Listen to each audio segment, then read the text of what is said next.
Yorana, and welcome to FM Tahiti.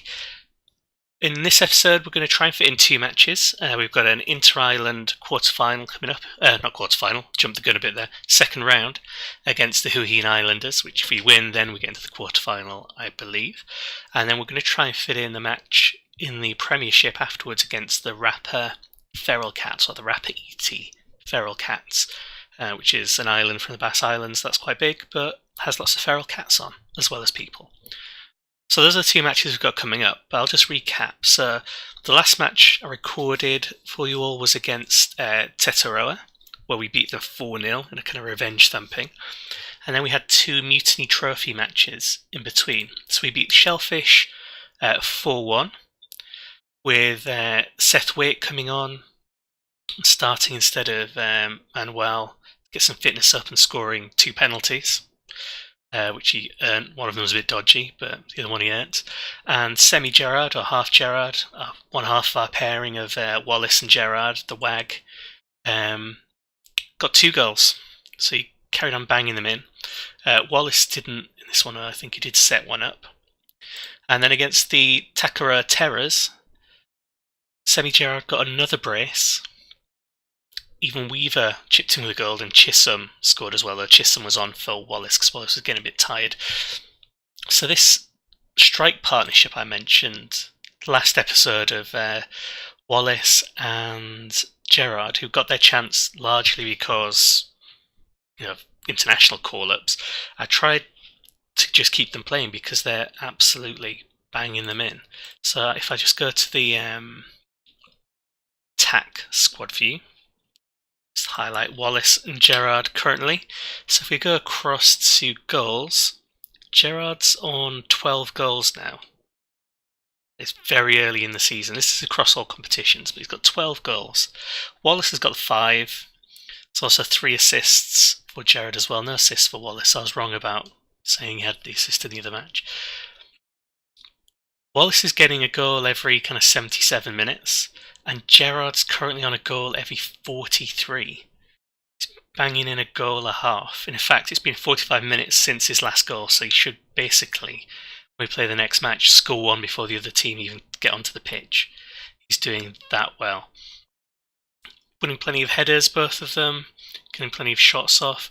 Gerard's getting quite a few offsides, but I can forgive him those offsides, considering he's just over 1 offside per goal, so forgive me, his rating's a 9.10. He's really doing the job, and also he's massive, 6'5", bit of a beast. Stats-wise, those are the stats. Attribute-wise, physically looks good. Mentally, not fantastic. I'll just move on to the strike a bit, pressing forwards on. So he's not ticking all that many boxes, and he's actually meant to be more of a natural kind of winger, apparently. He's doing the business. So we've got the Islanders next, the Huahine Islanders, I guess, because we're all Islanders here. They came second in the league last year, so they're quite strong, and we are going to try knock them out the cup, maybe make some progress in the cup. No one else particularly tired, so McIntyre, Chan, Anderweg and Lamb. So Lamb's doing quite well in that left back role, even though he's one of the youth options. Chant and Anderweg have been doing well. They were our first choices kind of last year. But I know that Salaberry and Bolt do quite well as well. So I think in the Mutiny Trophy I might rotate them back in for definite. McCloy, who's doing good in the right back position, the youth prospect, is also on the bench. And we've got Spearling we can bring in. Seth Waite I've got as starting. I might swap that round actually because he's not quite sharp. I don't think we're allowed 9 substitutions in this cup, we'll see. Yeah. So, just need to do a little bit of moving around. (4-4-2) against us as well. We've not played them at all in any competition yet, so this should be interesting. So yeah, they finished second in the league last year. They got into the OCL. They got out of the groups in the OCL. So they're relatively strong, or they were last season, at the very least. And Huahine is an island in Tahiti Societies. It's one of the larger islands. I think it's like the 3rd largest island or something like that. and they're nicknamed the Eels, and that's because there is a bridge over a kind of sand causeway that used to be part of the lagoon, where at certain times of year, freshwater eels will kind of spawn and move through, and you can go there and feed them. And they're not sort of reasonable shot from out distance. You can go feed these eels, and they're not particularly like harvested and fished because they're meant to be sort of sacred. And it's also a reasonable tourist attraction as well, I imagine. And these eels can be like up to 1 metre long in some cases, so they're fairly impressive. So hence they take their name from the eels. Spray it out to Manuel, get it back in. Chisholm. See, I really want to play Wallace. I think Wallace will definitely start in the next match, but because he's a bit younger, he's a little bit tired. So he's 16 and Gerard is 19. But Wallace just lost his fitness a little bit in comparison, so he didn't start last match, he just came on as a sub. He'll come on as a sub again for this one against the Eels. I might put him on for Chisholm, probably. Or if Gerard gets another brace, then bring him on for Gerard and rest him. I do feel ever so slightly bad for Chisholm and Williamson, because, good. Oh, there we go. So Chisholm played well there. Give him his credit. Stole the ball off the toes of the defender. And then Gerard just bangs him in. So that's his goal for this half. He's got one more to get to keep his ratio up. He's playing amazingly well considering his attributes. But yeah, I was going to say I do feel a bit bad for Chisholm and Williamson because they carried the team through last season.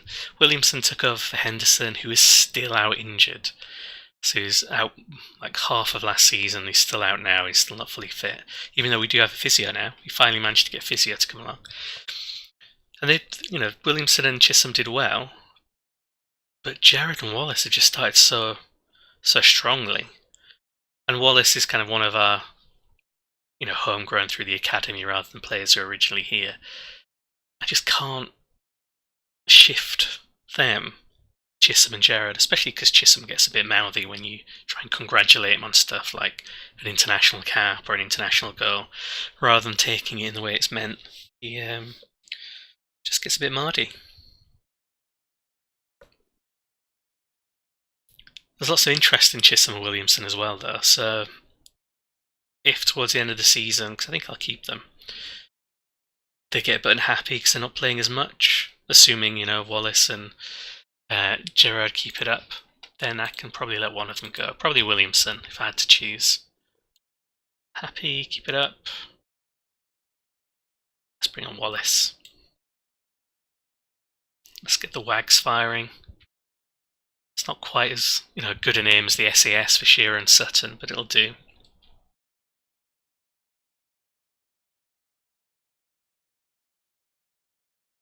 This match is worrying me though, because although we seem to be edging it, we've still only got one goal, and they are a good team.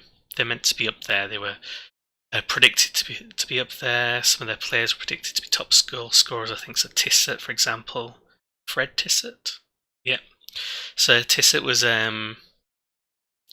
expected to be one of the goal scorers of the season. So they are pretty good, but we're just not far enough ahead of them to be comfortable. Stevie Chong, is that who I think it is? I think it is. We're going to look at Stevie Chong after this match. Stevie Chong's a real Tahitian player, and if you follow Tahiti international football, you might have heard of Stevie Chong. Assuming it's the same Stevie Chong, I imagine it is. See, giving away a free kick in a dangerous area. So people are getting tired. Defender could come off. Richards. Let's bring Richards off because he's tired and he's got a yellow card. Brown Douglas, he does alright. Leaves the defenders for the moment.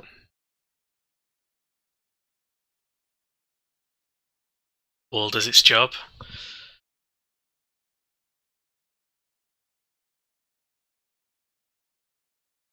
if you follow football in Oceania as well, if you're in Europe, there's some time zone issues, but you can actually watch a live stream of the OCL, the Champions League qualifiers. So last night, so I've recorded this well in advance of it being kind of released, but last night I watched one of the qualifiers, which I think finished, I can't remember if it finished 4-1 or 6-1. It was quite late that it finished, so I wasn't completely paying attention to it. And when you get to the kind of stage where you scored 4 goals, I think it was Pago Youth playing one of the qualifiers in the Cook Islands.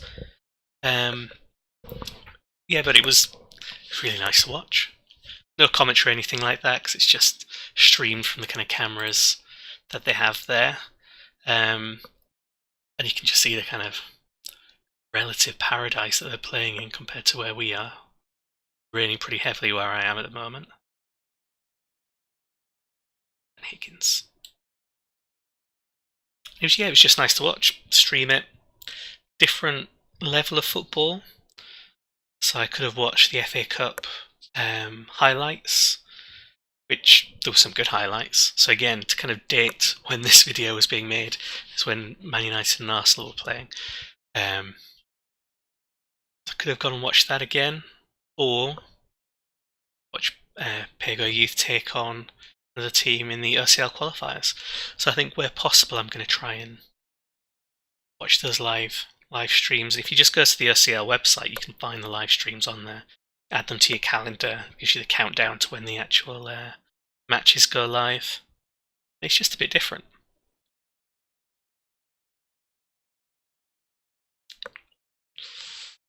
I think we've won. Not comfortably, but I think we might have won.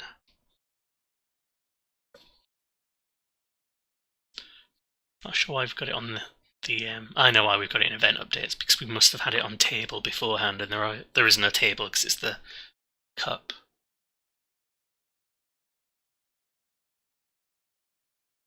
We picked up quite a few yellow cards.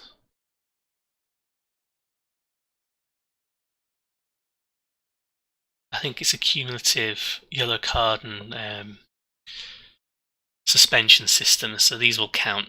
So I imagine, based on the people who've been booked, Naran's probably got a suspension coming up. Richards and Manuel probably also have a suspension coming up. But we won. So we're going a little bit further in the cup, which is good. Be good to get some silverware at some point. Look at some of the teams that are left in. I reckon we can beat them.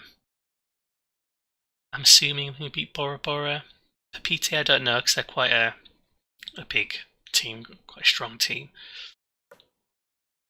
And Huahine were one of the bigger teams as well that we've beaten. So yeah, Stevie Chong, 19 caps, 9 goals, striker. So, yeah, there we go. So, started his career in Tahiti Societies, moved to Belgium, back to Tahiti Societies, moved to France, the CFA second. And for us, in our kind of semi-fictional world, he ended up back at Papite Excelsior, and has then gone on to Huahine. But he played in the Federations Cup. So you may recognise Stevie Chong from there. He's one of their stronger players, because around about the time the cups were being played is when there was some talk about him moving to France. I think it was a little bit afterwards they did. But so yeah, real player. So I'm going to pause here, and we're going to come back for the feral cats. So the episode might run a little bit long. Thank you to everyone who's been watching so far, though. I really appreciate it. Please leave some comments. I've been recording ahead of time, so if you've left a comment and I haven't got back to you yet, or you said something about how I pronounce something and I've not changed it yet, I will do eventually. Definitely will do.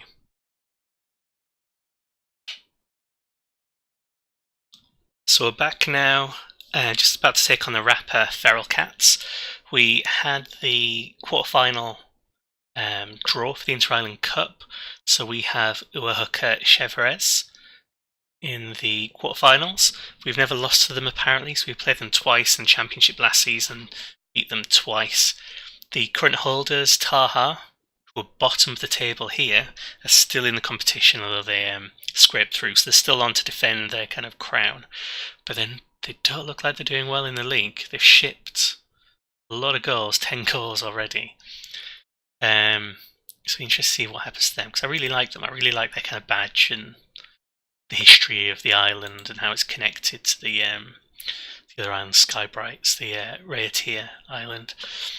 We've got Rapa feral cats though, and they're not doing that much better. They're in 12th, and they're from the Bass Islands. And again, when I eventually have to move teams, because I think I'm going to have to help build up the different nations, sort of medium-term goal is to kind of win the OCL and get into the Club World Championship to feed some money back in. But a long-term goal is to have an impact on the kind of international stage. And so long as I'm at the Austral Island-based teams, it's only really the Austral Islands who are going to benefit from what I'm doing, unless I bring in players from different nations, like the Bass Islands, where the feral cats are from. So eventually I'll probably have to move to build the nation, which is fine. Once I've built a bit of a dynasty here, I don't mind moving on. But the feral cat's the kind of place I'd be interested in going. Partly because I love the kit, I love the badge, I love the name. Drop some more feral cat related facts on you in a second as well, so maybe you'll like them a bit more too. So we're going to start Wallace. Bring on Bolt and Salaberry to rest them. And bring in Joe Jansen instead of Phil Lamb to give him a bit of a rest. I don't want to burn them out too much. It's quite a lot of changes. I don't regret those as we go through. You will see.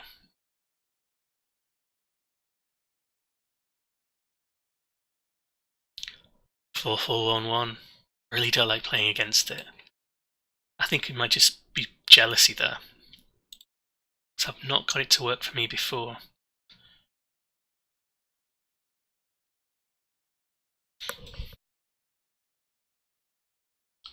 I do like the whole kind of hoofball tactic, so I quite like the option of having a kind of big man, small man in that 1-1, 4-4-1-1 sort of formation, but I've never been able to quite pull it off. Oh, Richards, 43 seconds in. That's why you don't give away free kicks. They're killers. I like the Feral Cat Stadium. Might check to see if they've had anything done to it, because they seem to have 3 stands at the very least. 2 end and that one, so I wonder if they've got more than 500 seats now. Gerard trying to get his next goal. He's actually behind in his ratio, so if you remember last match, he just scored 1, which is below his average. But all the away humpback fans that have come all this way over to the Bass Islands. So Rapa ET, which is which is where the feral cats play. It's known as Rapa ET because ET means little.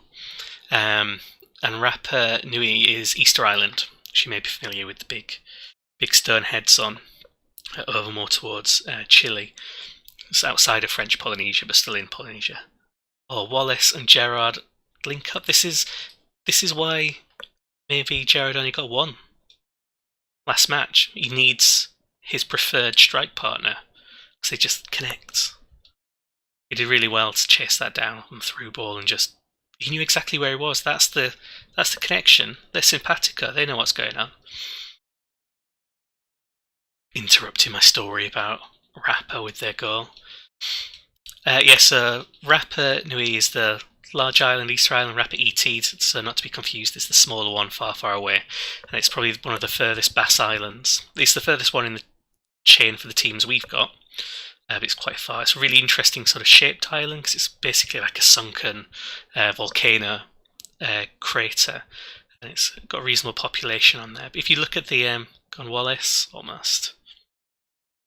Yeah, if you look at the extra island videos I put on, and there's one with the Austral Islands and Bass Islands, I talk a bit more about the Rapa Island. You can see the shape of it and what it looks like.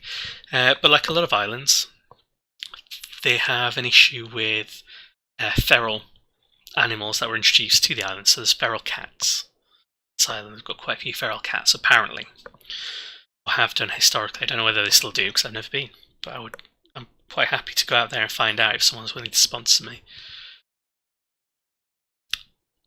So when I was creating some of the teams and I was trying to add to the island chains, when I found that they had feral cats, then feral cats just had to be their name. Richard's almost put another one in. That was a reasonable save. So there you go, potted history of the Rapa feral cats. Weaver's been doing okay. Gets it in our bolt. Exactly where he needed to be. I reckon that would have gone in if it hadn't been blocked. Looks sweetly struck. Manuel gets it in. Aaron. Clear it. 2 goals is a reasonable cushion. But obviously Gerard needs his 2 goals, so we should be finishing this 4-0. Aaron's going to have to come off though because he's getting tired, so I'm just bringing him off at half time. He's meant to be a really influential, highly rated player, and I think he is. I think he is good. I just have that kind of memory of the red cards from last season. The occasional match where he didn't quite turn up. Let's bring Spearling on. Youth prospect in that area. Spearling's been called up to the international team as well, so he's highly rated.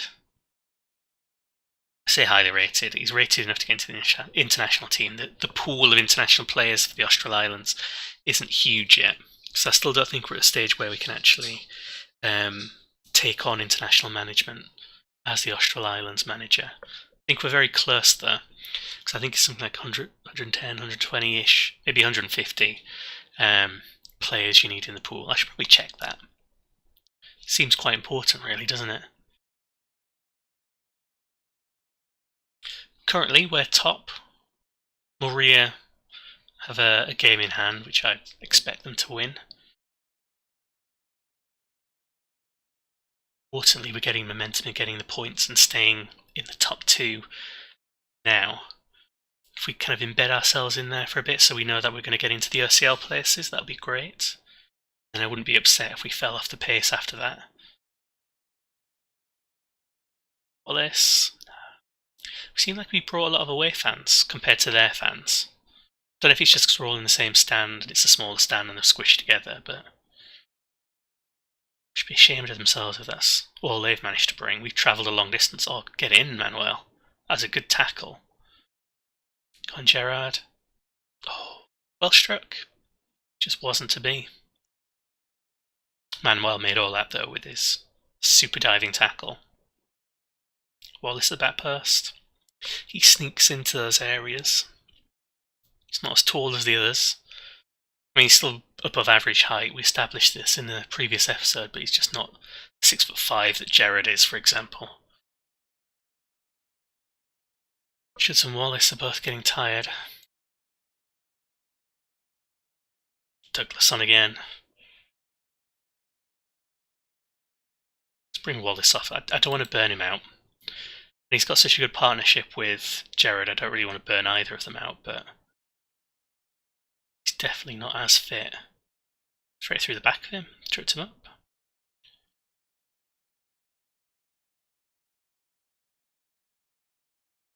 I'm starting to worry about Seth Waite as well, because he's good. I just think Manuel's better. He just plays better. They get a similar amount of assists and goals, I think. And they both score from free kicks and things like that. Pretty much everyone scores from free kicks, to be honest. But Manuel just seems to offer more when you're actually looking at the highlights. Statistically, he's not actually that much better. Last season they both had exactly the same cross completion ratio of 20%. Which again, I still don't know whether 20% is good, whether it's bad. So it's weird. I've got the stats in the view so I can see that, but I don't know what my thresholds were. So I really need to check what they should be. Just going to make another sub. There are no more subs to make. Bolt and Salabry have been stable in the centre of defence. Maybe I just need to start rotating these two in for Underweg and Chant, and just have them maybe 2 games on, 2 games off or something, or a game on, a game off, to keep them fit and develop that kind of link between them. Because the schedule's got quite a lot of games bunched up until just after Christmas.